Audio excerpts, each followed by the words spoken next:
Welcome students, कैसे हैं आप सभी लोग। आपका अपने चैनल क्विक स्मार्ट टिप्स में बहुत बहुत स्वागत है। जैसा कि हम तैयारी कर रहे हैं सीटेट की और हम आपको अपर प्राइमरी में साइंस की तैयारी करा रहे हैं। हमने टॉपिक की सीरीज़, प्रीवियस ईयर टॉपिक की सीरीज़, पेडागोजी की सीरीज़, इन सबको बहुत डिटेल में पढ़ा है। डिस्क्रिप्शन बॉक्स में सभी प्लेलिस्ट के लिंक हैं, तो आप उनको भी ज़रूर देखें। नोट्स के लिए टेलीग्राम पर हमसे जुड़ सकते हैं। और लास्ट में अब हमारे प्रैक्टिस सेट चल रहे हैं और जिसमें आज हमारा 8th प्रैक्टिस सेट है। और फिर से हम साइंस सीटेट के लिए बहुत ही ज़्यादा 15 इंपॉर्टेंट क्वेश्चन देखने वाले हैं। तो आइए शुरू करते हैं आज की क्लास। तो आइए शुरू करते हैं प्रैक्टिस सेट और देखते हैं पहला question. Faces of the moon occur because, चंद्रमा की कलाओं का घटने का कारण यह है कि देखिए फेसेस होते हैं मून के। सबसे पहले न्यू मून होता है, फिर छोटा सा इस तरह का मून चमकता है, वो आपका क्रीसेंट होता है। फिर आपका आधे से ज़्यादा मून हो जाता है, वो आपका गिब्बस होता है। और फिर जो आपका पूरा मून दिखता है वो आपका फुल मून होता है। तो ये फेसेस होते हैं मून के। तो ये क्यों होते हैं? देखिए जो मून होता है उसकी खुद की तो लाइट होती नहीं है, सन की लाइट उसके ऊपर पड़ती है। और जितने हिस्से पर सन की लाइट उसकी पड़ती है उतने हिस्से से ही लाइट रिफ्लेक्ट होकर परावर्तित होकर पृथ्वी तक पहुंचती है और उतना ही हिस्सा हमें मून का दिख पाता है। जब मून पर ज़्यादा लाइट, पूरी लाइट पूरे चंद्रमा के ऊपर लाइट पड़ती है तो हमें फुल मून दिखाई देता है। कम पड़ती है तो हमें क्रीसेंट या गिब्बस दिखाई देते हैं। और जब बिल्कुल नहीं पड़ती तो हमारा न्यू मून होता है। तो यही कारण होता है कि जितनी लाइट सन की हमारे मून पर पड़ती है उतनी ही लाइट रिफ्लेक्ट होकर हम तक पहुंचती है। और यही कारण है हमें फेसेस ऑफ मून दिखाई देते हैं, चंद्रमा की कलाएं दिखाई देती हैं। तो ऑप्शन नंबर ए यहाँ पर बिल्कुल सही हो जाएगा। We can see only that part of the moon which reflect light towards us. हम चंद्रमा का केवल वही भाग देख सकते हैं जो हमारी ओर प्रकाश को परावर्तित करता है। जितनी लाइट सन की पड़ती है उतना ही हिस्सा हमें दिखाई देता है। जब ज़्यादा लाइट पड़ती है तो ज़्यादा हिस्सा दिखाई देता है, कम लाइट पड़ती है तो कम हिस्सा दिखाई देता है। और यही हमारे फेसेस ऑफ मून होते हैं। तो पहला ऑप्शन यहाँ पर सही हो गया। Next question, question number 2, which of the following is not a green house gas. निम्नलिखित में से कौन सी पौधाघर गैस नहीं है, ये हमें बताना है। देखिए कार्बन डाइऑक्साइड, नाइट्रस ऑक्साइड और मीथेन तीनों की तीनों ही ग्रीन हाउस गैस हैं। तो यहाँ पर आंसर हो जाएगा सीधा सा ऑप्शन नंबर डी। जो नाइट्रोजन होती है वो हमारे एनवायरनमेंट में ऐसी होती है और ये कोई भी ग्रीन हाउस गैस नहीं है। तो यहाँ पर आंसर ऑप्शन नंबर डी हो गया। बाकी आप याद रखिए जो ग्रीन हाउस गैसेज हैं वो carbon dioxide, nitrous oxide N2O और आपकी कौन सी होती है, मीथेन होती है, CH4 होती है। क्वेश्चन घुमाकर उल्टा भी आ सकता है, तो ये बात भी ध्यान रखिए। बाकी जो आपकी वाटर वेपर होती है, जल वाष्प होती है, वो भी ग्रीन हाउस के लिए जिम्मेदार होती है। तो ये चार ही जिम्मेदार होती है, नाइट्रोजन नहीं होती। तो ऑप्शन नंबर डी यहाँ पर सही था। Next question, question number 3, match item in column A with one or more item given in column B. फिर से हमें कॉलम ए का मिलान कॉलम बी से करना है। सबसे पहले है इनर प्लैनेट और उसके बाद है आउटर प्लैनेट, आंतरिक ग्रह और बाह्य ग्रह। तो आइए थोड़ा सा इसको देख लेते हैं। देखिए जो हमारा सोलर सिस्टम है उसमें 8 प्लैनेट होते हैं। सबसे पहले आपका आता है मरकरी, फिर आता है आपका वीनस, फिर आपकी आती है अर्थ और फिर आपका आता है मार्स। और उसके बाद आपकी आती है एक एस्ट्रॉइड बेल्ट। ठीक है, इसके बारे में हमने प्रीवियस वीडियो में भी पढ़ा था। और ये हमारी सोलर सिस्टम का ही हिस्सा होती है।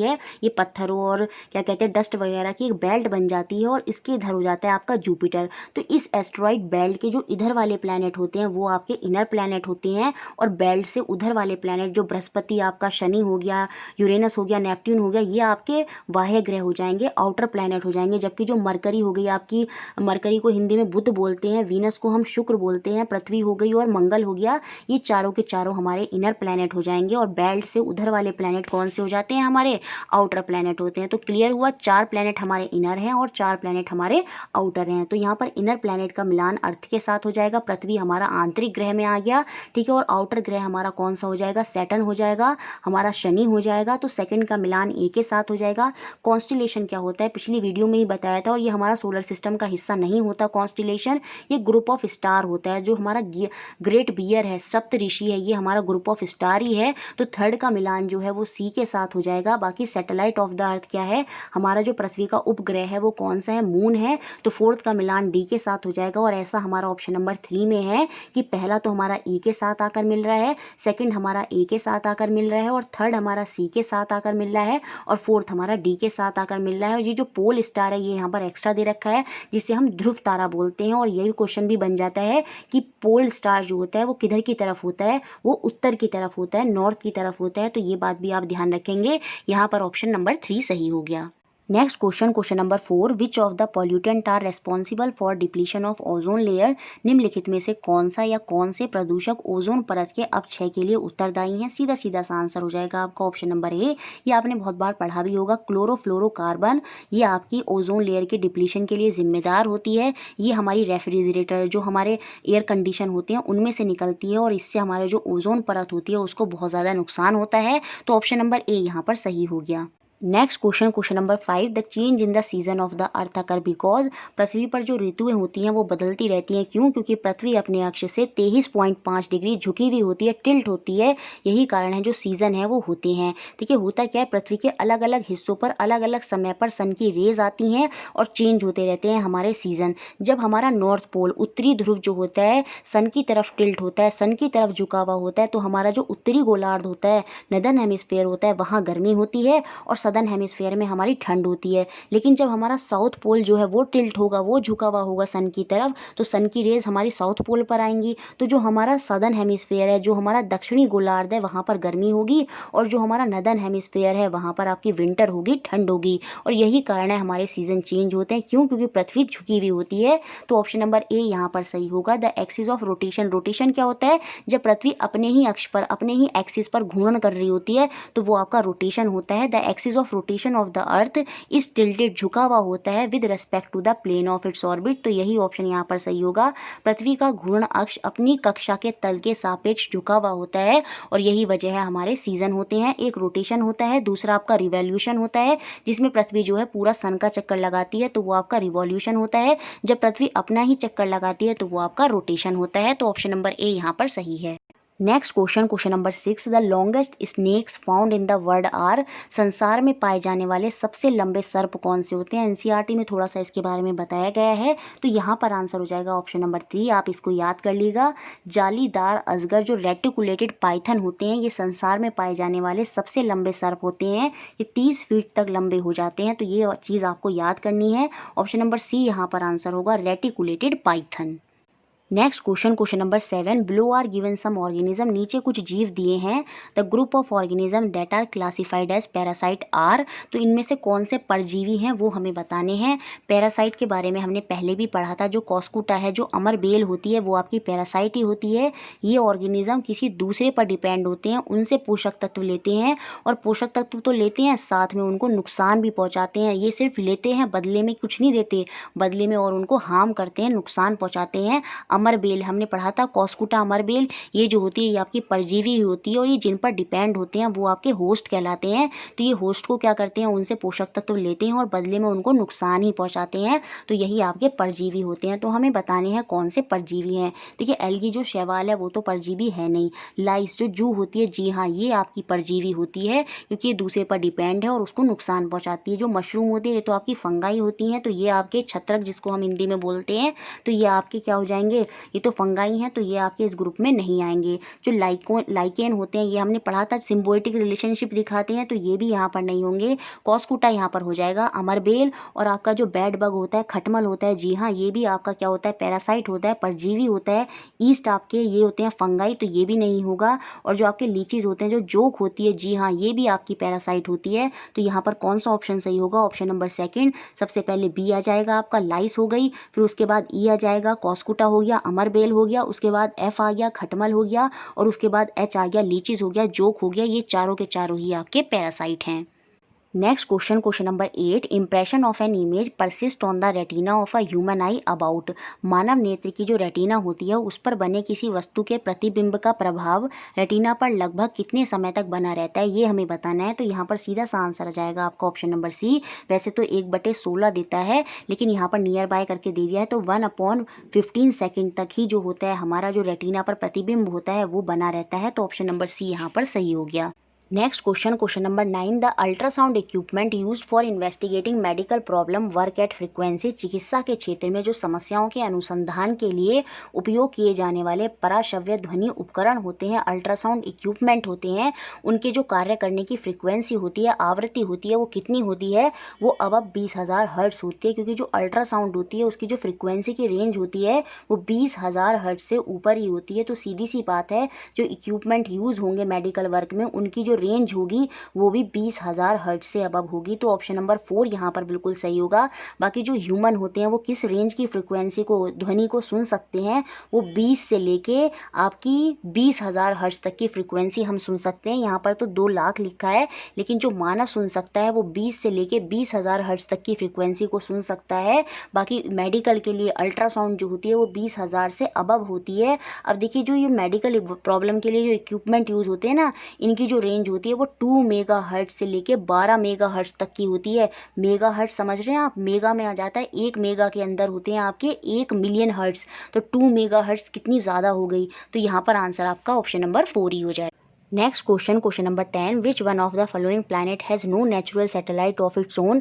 निम्नलिखित ग्रहों में से किसका अपना कोई प्राकृतिक उपग्रह नहीं है। तो जो हमारे शुरू के 2 प्लैनेट होते हैं मरकरी और वीनस, आपका बुध और शुक्र, इन दोनों के कोई भी प्राकृतिक उपग्रह नहीं है। ये आप याद रखेंगे, इन दोनों प्लैनेट के कोई भी नेचुरल सैटेलाइट नहीं है। तो ऑप्शन नंबर 2 यहाँ पर सही हो जाएगा, वीनस, शुक्र।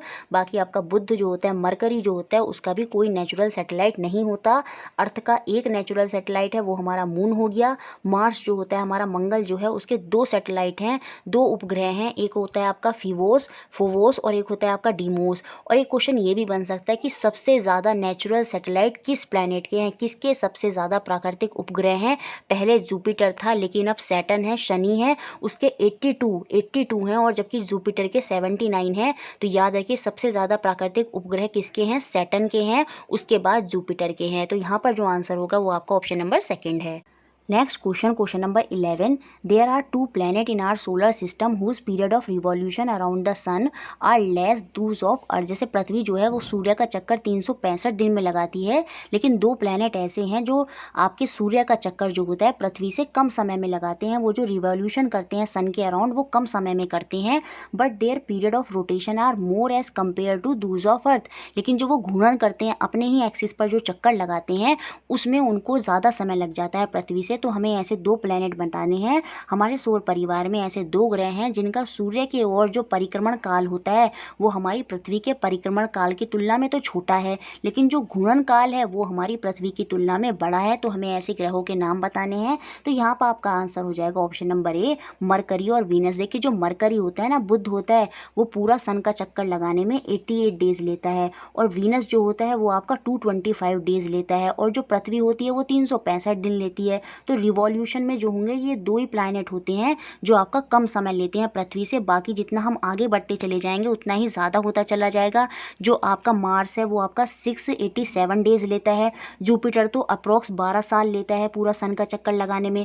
आगे की तरफ तो बढ़ते चले जाएंगे। तो 2 प्लैनेट ऐसे जिनका रिवॉल्यूशन जो है पृथ्वी से कम लेता है, कम समय लेता है, वो आपके मरकरी और वीनस ही हैं। इसलिए ऑप्शन नंबर ए ही सही हो जाएगा। और जो इनका रोटेशन टाइम होता है, जो अपने अक्ष पर घूमना होता है, जैसे पृथ्वी अप्रॉक्स 1 दिन में घूम जाती है, तो ये उससे ज़्यादा समय लेते हैं। वीनस तो शायद 247 अराउंड कुछ ऐसी लेता है, और जो मरकरी होता है वो आपका 58 डेज लेता है अपने ही अक्ष पर घूमने में। तो ये अपने अक्ष में घूमने पर पृथ्वी से ज़्यादा समय लेते हैं, लेकिन सन का चक्कर लगाते समय ये कम समय लेते हैं। तो ऑप्शन नंबर ए ही यहाँ पर बिल्कुल सही हो गया। Next question number 12, which of the following places in India is most likely to be effected by cyclone. भारत में निम्नलिखित स्थानों में से कौन सा स्थान चक्रवातों से सबसे अधिक प्रभावित होता है, ये हमें बताना है। तो यहाँ पर सीधा सा आंसर हो जाएगा आपका ऑप्शन नंबर ए, पुरी। देखिए पुरी जो है वो उड़ीसा में है, और जो स्टेट आपके कोस्टल से लगे हुए हैं, जो आपके समुद्री तट से लगे हुए हैं, वहाँ पर साइक्लोन आने के चांसेस ज़्यादा होते हैं। जैसे उड़ीसा हो गया, इधर आंध्र प्रदेश, नीचे तमिलनाडु, ये सब क्या होते हैं, ये आपके कोस्टल एरिया हैं, और यहाँ पर साइक्लोन आने के चांसेस ज़्यादा होते हैं क्योंकि ये समुद्र के निकट हैं। तो ऐसे जो उड़ीसा है वो भी समुद्र के निकट है, और पुरी जो है, जो आपका पुरी है, वो उड़ीसा में ही है, और यहाँ पर साइक्लोन आने के चांसेस बहुत ज़्यादा रहते हैं। तो ऑप्शन नंबर ए यहाँ पर सही हो गया। नेक्स्ट क्वेश्चन नंबर 13 जो हमारा पेडागोजी से है, at the primary level science and social science are taught under the same subject environmental studies, this is science teaching. प्राथमिक स्तर पर विज्ञान व सामाजिक विज्ञान को एक ही विषय पर्यावरण अध्ययन के तहत पढ़ाया जाता है। यह है विज्ञान शिक्षण का क्या, ये आपका इंटीग्रेटेड अप्रोच होता है, एकीकृत उपागम होता है। इसके बारे में मैंने बहुत बताया है कि जब हम सब सब्जेक्टों को एक साथ पढ़ाते हैं तो वही आपका इंटीग्रेटेड अप्रोच होता है। और प्राइमरी लेवल लेवल पर यही ज़्यादा फॉलो होती है, क्योंकि साइंस वहाँ पर कोई सब्जेक्ट नहीं होता। साइंस और एसएसटी को एनवायरनमेंट के अंदर ही कर पढ़ाया जाता है। तो ये कौन सी अप्रोच है? Option number C, integrated approach. Next question number 14, which are child centred method? कौन सी बाल केंद्रित विधि है? प्रोजेक्ट मेथड, प्रोजेक्ट विधि, प्रॉब्लम सॉल्विंग मेथड, समस्या समाधान विधि, प्रयोगशाला विधि, लेबोरेटरी मेथड या ऑल ऑफ द अबव, उपरोक्त सभी। तो यहाँ पर आंसर हो जाएगा आपका option number D, all of the above, उपरोक्त सभी। ये सभी विधियाँ क्या हैं? चाइल्ड सेंटर्ड हैं। बच्चे को केंद्र में रखकर पढ़ाया जाता है, बच्चे के अकॉर्डिंग पढ़ाया जाता है, बच्चे को करने के मौके दिए जाते हैं, बच्चा यहाँ एक्टिवली पार्टिसिपेट करता है, वो पैसिव लिसनर नहीं होता, यहाँ पर एक्टिव लिसनर होता है। तो ये सारी की सारी चाइल्ड सेंटर्ड हैं। बाकी जो आपकी व्याख्यान विधि होती है ना, लेक्चर मेथड होता है, उसमें जो बच्चा होता है ना वो पैसिव लिसनर होता है। ठीक है, तो वो विधि कैसी होती है? वो आपकी टीचर सेंटर्ड होती है व्याख्यान विधि। बाकी ये सारी विधियाँ आपकी चाइल्ड सेंटर होती हैं। तो ऑप्शन नंबर डी यहाँ पर सही है। नेक्स्ट और last question number 15, from what point of view of a science teacher should there be a no formal assessment? एक विज्ञान शिक्षण के दृष्टिकोण से किस स्तर पर औपचारिक मूल्यांकन नहीं होना चाहिए? तो यहाँ पर सीधा सा आंसर होगा option number B, primary level, प्राथमिक स्तर पर। बच्चे सीख रहे होते हैं, नए नए होते हैं, तो वहाँ पर आप ऐसा नहीं औपचारिक रूप से बच्चों का मूल्यांकन कर रहे हैं, उनको मार्क्स दे रहे हैं, उनके बड़े बड़े टेस्ट ले रहे हैं, इस तरह की चीज़ें प्राथमिक स्तर पर नहीं होनी चाहिए। तो ऑप्शन नंबर बी यहाँ पर सही है। बच्चों को वहाँ पर बच्चे सिर्फ सीख ही तो रहे हैं, बेसिक लेवल नॉलेज है वहाँ पर, तो बस उनको पढ़ने में प्रमोट करना चाहिए, उसी के अकॉर्डिंग उनको आगे भेजना चाहिए, बाकी औपचारिक मूल्यांकन नहीं करना चाहिए। तो मुझे लगता है सारे क्वेश्चन आपको क्लियर हो गए होंगे। फ्रेंड्स, अगर वीडियो अच्छी लगी है तो आपको लाइक ज़रूर करना है और शेयर सबसे ज़्यादा करना है और इसी तरह हमारे साथ जुड़े रहना है। Thank you for watching.